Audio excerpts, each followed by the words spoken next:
Welcome back for another edition of Strengthening Oklahoma. And this edition of Strengthening Oklahoma is brought to you by The Garage. Visit eatatthegarage.com to find a location near you and order online from the garage in your neighborhood. Have you had the Egginator, Gabe, from The Garage? It I am is I'm delightful. out. I'm out on the egg on the burger Oh, thing. I just meat, cheese, bacon, grilled onions. Let's keep it simple. I some pickle maybe. I don't need the egg. I'm good. I'm pretzel sure it's bun? delicious though. Oh, it's absolutely fantastic. All the things at the garage are fantastic. So check out a garage near you. We talk with one of our favorites around here, the big burly defensive end, fresh off a bye week. It's game week with Iowa State up ahead on Saturday in Ames. We welcome in Reggie Grimes to help us break down what they worked on last week and what they need to do this week to get a second win in a row. Reggie, always great to have you, man. How you doing? I'm good, man. Happy to be here. Well, we're excited and elated to have you. How's the bye week? What'd you guys get done? What do you think the biggest point of emphasis was, and what do you think maybe areas of growth that could have come from last week? I think this week especially, we just kind of got back to basics, focused on a lot of details, had a lot more just individual one-on-one time with our coaches to work on, again, details, stuff, fundamental stuff we need to work on. And, obviously practice hard what we did. And then had a community service day. So kind of went out and helped around Norman, like some nonprofits kind of stuff. That was really, really cool and special to do, man. But yeah, I think this past week was really just a week to kind of get back to basics. So that was definitely needed, and I'm glad we did it. So the bye week, as you mentioned, like get back to basics. And a lot of times in those practices, it's about fundamental work. So for you in particular, what did you focus on personally during those practices? What were you like, okay, this may be slipping a little bit for me. I gotta get back to sharpening it. Yeah, my stances, again, run stance, pass stance. My alignments could be a little more precise. That's more or less what I focused on. So stance, alignment, sign, and then my eyes, just my reading my keys, understanding um, what the offense is trying to do. Again, how they're trying to manipulate just the defense and the defensive end specifically. So again, stance, alignment, assignment, key. So I'm gonna dig a little bit inside baseball, take our listeners maybe to a place that they didn't even know that they wanted to go. Oh But when boy. you say change your stance, now for you, past you get more elongated, meaning you lengthen out your stance. And then what about your weight distribution? How much more weight are you putting on that up leg in a run stance versus a pass stance? Yeah, again, when it comes a run stance, or again, because obviously they could pass the ball on you down, but when it comes to a stance where you're expecting run, your weight's a little more evenly distributed between your 2 feet and your hands, all that fun stuff. Just depending on if you're in a 4 point, or a 3 point, or a 2 point. And when you're in the pass stance, again, most of your weight's on your front foot. You're not replacing your hand with your foot. It's a big first step. It's a quick first step. It's more or less like a track sprinter stance, if that makes sense. Well, you know, it So makes sense to me. I just, for a lot of people, they probably hear you say working on a run or a pass stance, and they're probably like, it's just, most people think, oh, just put your hand down and you go. They don't realize the intricacies that where that weight distribution is, and you put that weight on your front leg so you can really push off and you can explode off the football. And as you mentioned, gain ground. There you go, Gabe. That'll be 47.95 for a defensive line tactician drill session there with Reggie it, Grimes and myself. if you would like to schedule a skills workout, a defensive line skills instruction session with Reggie and Dusty, just contact us. You know where to find us. Now, Reggie, you mentioned the 2 point stuff right there. And we've seen you do a little bit of that this season, be a stand-up guy, kind of floating to the middle of the defense. Is that something you enjoy? Do you enjoy being up and being able to see a little more? Or are you one of the guys who are like, just let me get my weight really put forward. Let me get in that stance. Let me get off the football. Do you like the 2-point stuff? At first, I wasn't a huge fan. Not gonna lie to you, but this past game plan, so our Kansas game plan, we actually spent a lot of time working on our 2-point stances because what Kansas did really well, their whole thing is trying to manipulate the defensive end, try to get on edges, stuff like that. So for that, we need to be able to see everything, and with that, you got to be in the 2-point. So we took some time and figured it out. And because again, with all of our 2-point stances, there was a lot of false stepping, and just a lot of bad technique kind of stuff. So we actually spent some time and worked on it, and then. Like for the Kansas game, for most of the Kansas game, I wasn't a 2-point. Same with Ethan and Jonah and Strip and all the other guys we have. So again, after we worked on it and figured out, what works for us, because again, my 2-point will be different than Ethan's 2-point, which is different than Strip's 2-point and stuff like that. So once we actually worked on it, man, it was great. It definitely eliminated most of the false steps. It definitely allowed us to see and play faster. You guys also got a chance to have the weekend off. I had a chance to talk to Coach Venables on Friday. I think after Thursday practice, he kind of cut you guys loose, especially after you finish your Friday classes. For some guys don't have that. Did you get back home? Did you get out of town? Did you stay here? What'd you do on your lone weekend to yourself during the college football season? No, I was just in Norman. I stayed here because again, I felt like it wasn't enough time to actually get home and be home, because I would just be there for because I have class on Friday, so it would just be a travel day, an actual day there, and then you have to travel back. So there's no point in spending 24 hours home when I could just be here and actually have some time to get some real R&R. So I just pretty much stayed here, watched some football, and relaxed. So if you're just sitting relaxing, how much college football did you watch? Like, did you focus on any games on Saturday, or were you just sitting there going, okay, hey, I'm just going to flip channels? What was the viewing lineup on Saturday for you? Again, did not wake up in time to catch any 11 a.m.s. Love that. Love that. So the Remember first game, those days, Dusty? Oh my gosh, those were the days. No, I've got 3 kids. I don't remember what it's like to sleep past 8 a.m. I got a morning radio show and 3 children. Like, sleeping past 11, it's so far in the rearview mirror, I can't even go back that far. Yeah, so again, didn't wake up in time for any 11 a.m.s. First game I ended up watching was the Oklahoma State game, and then just kind of flipping to the channels after that one, because the way that one went was wild to me. But it is what it is. I don't have any dogs in that fight. So, well, I mean, you might have had one dog at least there for the fight. I mean, the game was what it was, but how about that broadcast? I mean, you got to say that was, as good a broadcast as you'll find anywhere, right? Oh, absolutely. Top tier. Top tier, he says. That was a wild game. And what I think that game just goes to show is that, A, you never quit. You keep fighting to the end. And then B, in the Big 12, man, you never know what's going to happen week to week. Like, all these teams are so evenly matched. So many of these games are highly competitive. And the reality is, man, more Saturdays than not, you're going to be into a dogfight. And I think that you've got to be willing to have that mentality. And I think that as you look at y'all's game this week, it's going to be very similar. You've got an Iowa State team that, don't let the record fool you, it's a good football team. And they've been highly competitive in all their games. And one thing you know about playing a Matt Campbell team, it's going to be a dogfight. So that game, to me, is kind of indicative of where this league is at this year.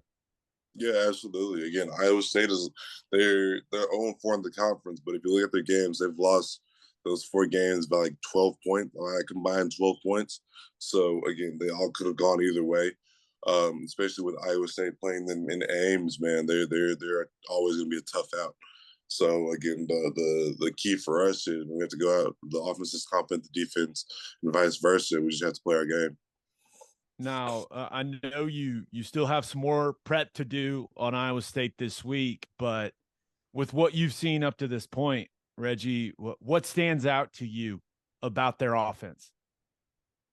Again, man, they're a tough, disciplined team. Credit where credit is due. They have a decent quarterback. They have a decent running back, replacing the 2 that obviously declared for the draft last year. But no, they're a tough team. as far as Decker's the quarterback. He's a bigger body guy. He's got a bigger arm. He does have 7 interceptions. 4 of those have come in conference play. And just for you guys in general, you did such a good job early on, disrupting quarterbacks, applying pressure, getting sacks. How important could that play a role in this game this week?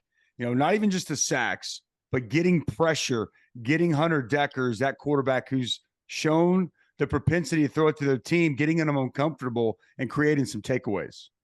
Yeah, man. Well, it starts up front, and I think if we get close to him, if we get near him, if we hit him a little bit, and force him to cough it up, then our back seven is going to have a good day, and we're going to have a good day. And again, it should work out in our favor if all that happens. Now, Iowa State has not run it particularly well, especially with what we've gotten used to from them and the way that they operate offensively. So how big of an emphasis with the struggles you guys have had stopping the run lately, like how big of an emphasis was that during the bye week and during this week of practice as you prepare?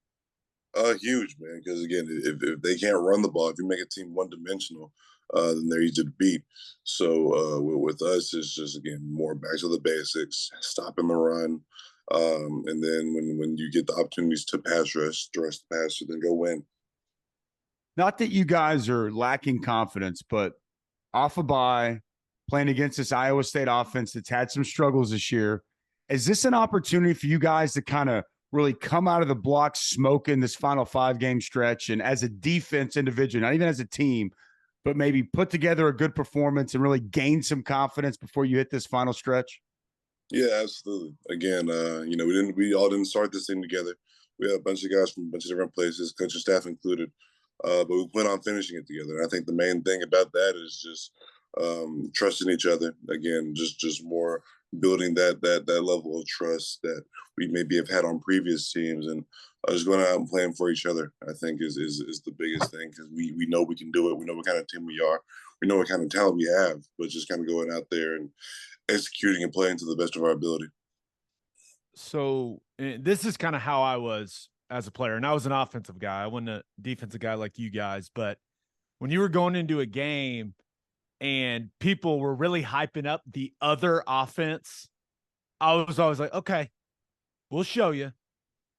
Is there a little bit of that for you in this game defensively? Because Iowa State, I mean, they're doing their thing again defensively, statistically leading the conference in a lot of different categories. So do you guys look at that as a defense and go, okay, yeah, we got something to show?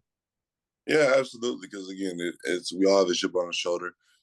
We had a 3-game stretch that didn't go the way we wanted to. Take it or leave it, but it happened.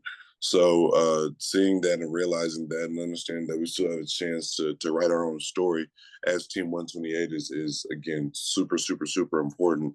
But just understanding that again, people have more or less counted us out, which we love, because it's an underdog mentality.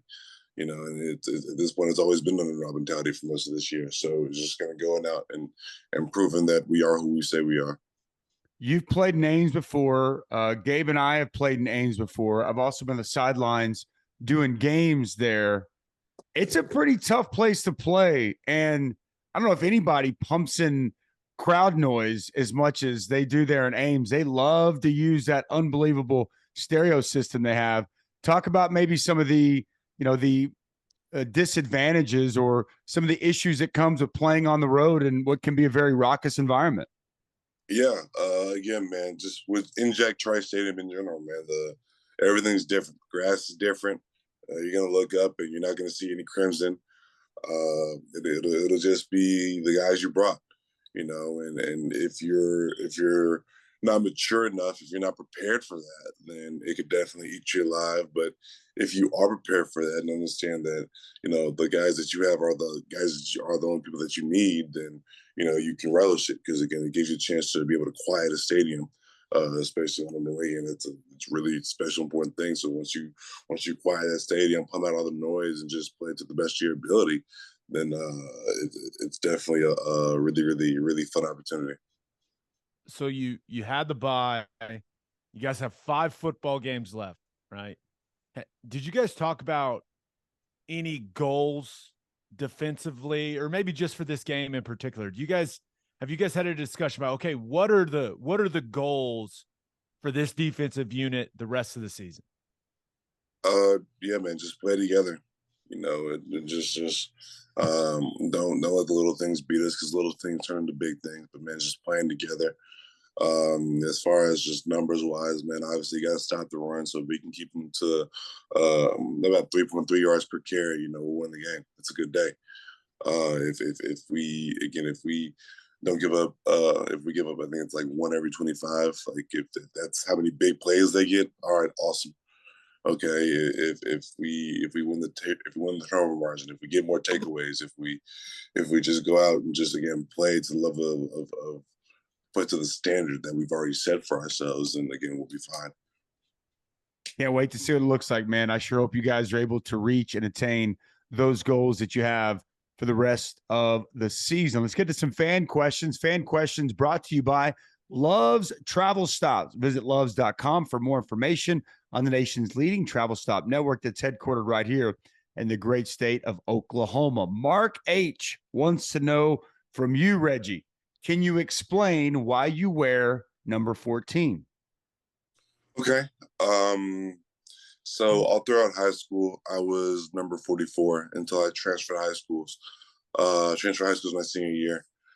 Dad got a different coaching job, paid him more, was a little bit better situation for all of us, right? Better team, better people, stuff like that. So when I transferred, 44 wasn't available. It was taken by a senior. Then I was a senior coming in. I just didn't want to be that guy to, come in and then, just take your jersey, especially if you came in and you paid your dues here, for at this point 4 years, and I haven't. I'm the guy coming in. So, looked to it was available. The other numbers that I wanted, like 24, 34, those were taken again by seniors. And again, it was the same situation. So I looked at it and I was like, all right, well, there's 14. And again, Rock did start to fall in love with it. And then eventually, you look up at those high school games, you see a bunch of 14 jerseys in the crowd. So again, just started to love it. And then once I got here, it was one of the same situation. Buki had 44, and 14 was available, so I just stuck with it. And now I'm number 14. I just love it. So, when you told Brad and the equipment staff, yeah, 14, did they look at you like, hey, some pretty significant guys have worn 14 here? Yeah, that's kind of what they said. And I was like, yeah, but why not write my own story with it? So. I got one more follow-up with this. It's impossible not to notice that there's a 4 with all those numbers you referenced. Why so partial to 4? Okay, so the reason why I love the number 44 so much was because Dad in high school was 22, right? And again, I never consider myself, just like 22. Like it's a cool number, but it was never me. And Dad always told me that he wanted me to be twice as good as him, which is why 44 came in, right? So high school, honestly, if we go back, it was like my first actual number, like in Little League. So again, 44, and then again 44 was great until we got to senior year, and then we just made the switch to 14, and we just kind of took it around with it. I just imagine that there was part of Reggie that wanted to walk into that locker room and be like, no, you're giving me 44. I'm bigger than you. I'm better than you. Give me the number. But I respect you not doing that, Reg. He's a humble, good dude. Come on, Gabe. He wouldn't do that. I know. I know. Okay, let's get this last one for you. It comes from Seth M. This is a good question. Are you a superstitious person? Did you make any changes to anything you were doing during the rough stretch of the season? Am I superstitious? Yes and no. Do I have a routine? Yes. Okay, and that kind of consists of, again, once you get into the locker room, change out of your suit, you go, you stretch for a little bit, then you just kind of take some time to yourself, gather your thoughts, and we go over your plays for a little bit. You have that because again, we're the last ones to go out, so you have that kind of time to yourself to redial, refocus, get your mind all the way back right. And then, you go, you get changed, you put your pads on, a lot of fun stuff, and you still have some more time after that. So I stretch again. And then, obviously somewhere in there, get taped and everything. But yeah, that's what I do. Again, there's got a playlist, got a game day playlist, listen to that. Again, just kind of take the time for myself. But am I superstitious? I mean, I wouldn't say no, but also wouldn't it's not really a definitive yes. It's just kind of, it's a routine. So, and I feel like if I don't do said routine, then I'm not as focused as I should be. I'd be superstitious. I was, as long as something was working. Like if there was something that I did and I played well or we won, I'd try to do it again. But the minute I sucked or we lost, I'd be like, "God, the hell with that. I'm trying something else." That was my superstition. But man, whatever it takes to get you ready to go on game day, whatever it takes to have you guys playing well and you guys winning games, I would say stick with that the entire way, man. Well, it's game week. Best of luck in practice this week and best of luck on Saturday in Ames, Reggie. We appreciate it. Thank you. All right, big thanks to Reggie for joining us. And now it's time for me and my man Gabe to break it down. Breakdown brought to you by the Oklahoma Proton Center. It's one of the top cancer centers in the region using state-of-the-art proton therapy. Oklahoma Proton Center, more than a cure, quality of life. Reggie Grimes off to such a hot start this season, being highly productive. TFL sacks, that's waned as of late. Boy, this final 5-game stretch, this defensive line could really use for Reggie to get that level of play going again. Just more negative plays created and really pressure on the quarterback. I don't want to get too hung up on sacks. To me, it's oftentimes an overlooked at stat, but pressure on the quarterback, affecting the quarterback is not. Reggie and this defensive line, they need to get after Hunter Deckers in this game, in my opinion. I completely agree, Dusty. And that all starts with them stuffing Iowa State's run game. Yep. Right. And they should. They should. And Iowa State, their offensive line has not played well. No. Their run game has not been where we are used to seeing it, right? Especially, and I know that they don't have Breece Hall anymore. And I hope Breece Hall is okay. Looked pretty bad for him. Torn ACL. Yeah, looked bad. But their running game has been the weakness of their offense. Yes. This cannot be a get-right game for Iowa State's running game. No. It's got to be a get-right game for Oklahoma's run defense. Has to be. Exactly. Exactly. That's exactly what this game needs to be. And if you can stuff their run game, and Jairo Brock is not a bad back. I'm not saying that he's not capable. He's more than capable. But this defensive line needs to get after Iowa State's offensive line. They need to play with knockback. They need to play with more physicality, and they need to make Iowa State's offense one-dimensional. And if you can do that with Hunter Deckers, that's when you can get that pressure ramped up. And you mentioned it to Reggie. If you get pressure on this guy, he will throw it to you. I mean, he has proven that so far this season. So, I mean, you know better than anyone, defense all works together, man. Stop the run to get him in predictable pass situations and then go rush the passer. And it sounds simple, but that's exactly what Oklahoma needs in this football game. And this defense they just need a game where they play well, man. It feels like it's been so long since they played well. Yeah, to me, this has got to be a game. I kind of threw it out there to Reggie, but like this has to be a game where you create some confidence. I don't know where their confidence is right now as a group. I don't know. I can't imagine it's great with the way that they've played going back from Kansas State. We know what happened in Fort Worth, over 50 points scored, 49-0 is what it is against Texas. And then it's a win against Kansas, but you give up 42. Now, there were some signs of improvement, but still, you don't want to see those kind of numbers on the scoreboard. And, there's been a lot of issues, but the run defense has been the one that's been really glaring to me, whether that's being gap sound, angles to the football, tackling. There's a lot of different things. Getting off blocks, both first and second level. All those things could use some improvement. This is where you got to get it right, man. It's where you got to get it right. Iowa State's barely averaging 100 yards a game on the ground, whether it's and Jarrell Brock, Silas. They don't have bell cows at running back. They have not shown a high level of physicality up front, moving people off the football. Like, this has to be a get right game. This has to be a game that you can look back to and you can say, man, okay, this is where we start to play better defense. Like, confidence is key in so much with young people, with all of us, right? When we have confidence, we're just better at whatever it is we're trying to do.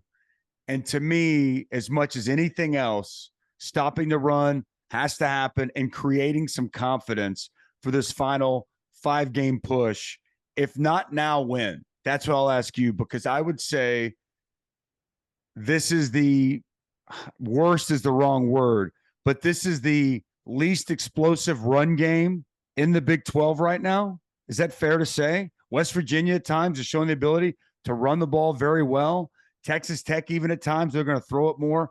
Like, I would just say that given they don't strike fear in you throwing the football and they haven't had a ton of success running it,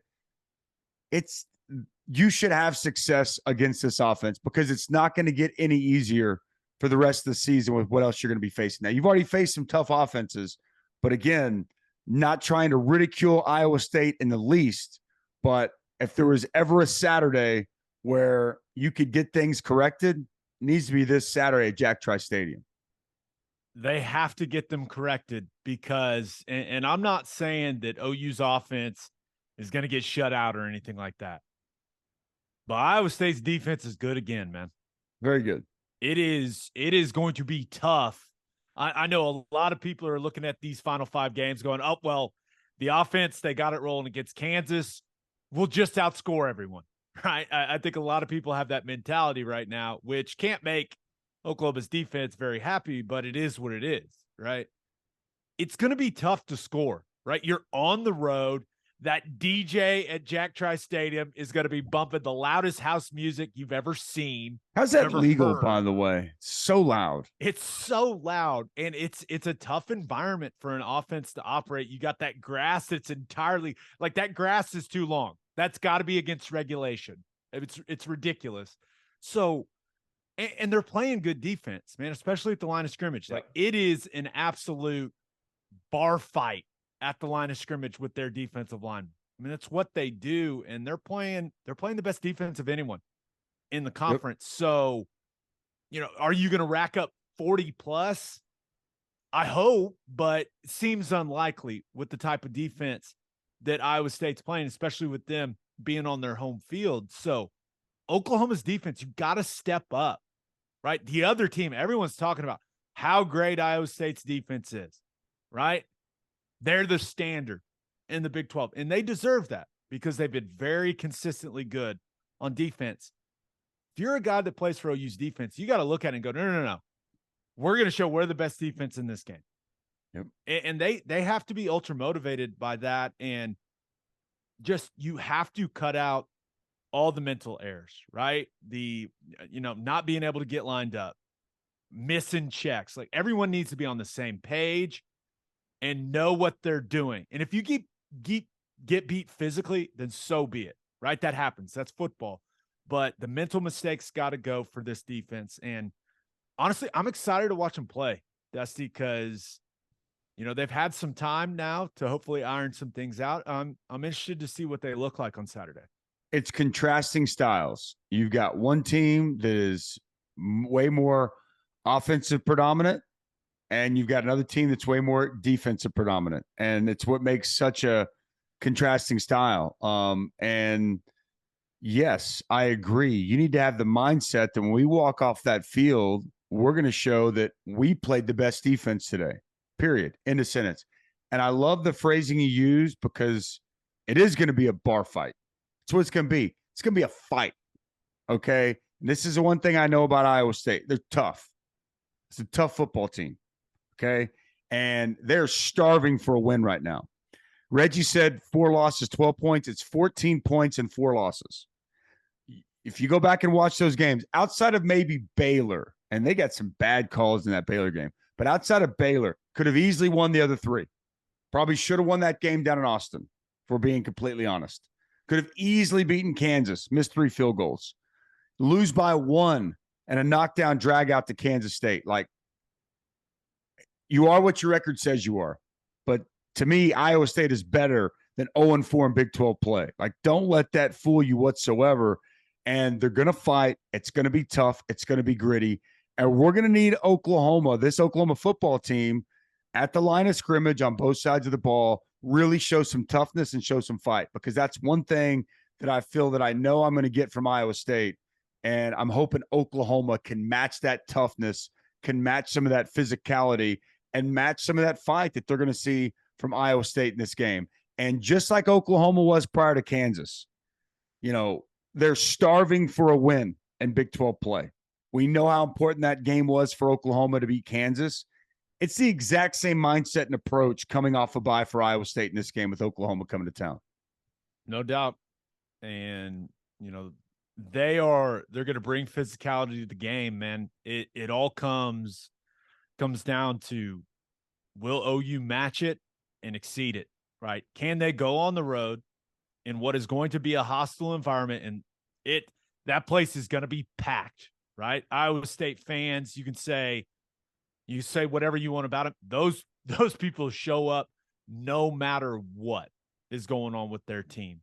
So it's going to be a hostile environment. The other team, like you said, is going to be ready to go. You have to be ready. And that all starts with winning the battle at the line of scrimmage. So I know it's early in the week, man, but I'm getting fired up for this game, because I think it's going to be a really good game, unfortunately. You're on tilt already. I believe Oklahoma, a very slight favorite in Ames, maybe 1.5, 2-point favorite here early on in the week. Two things I know about going on the road, two things that travel: defense and run the football. And Oklahoma's going to have to show up, play some defense. And even though that Iowa State run defense, I believe, is the best in the Big 12, they're going to have to find a way to run the football.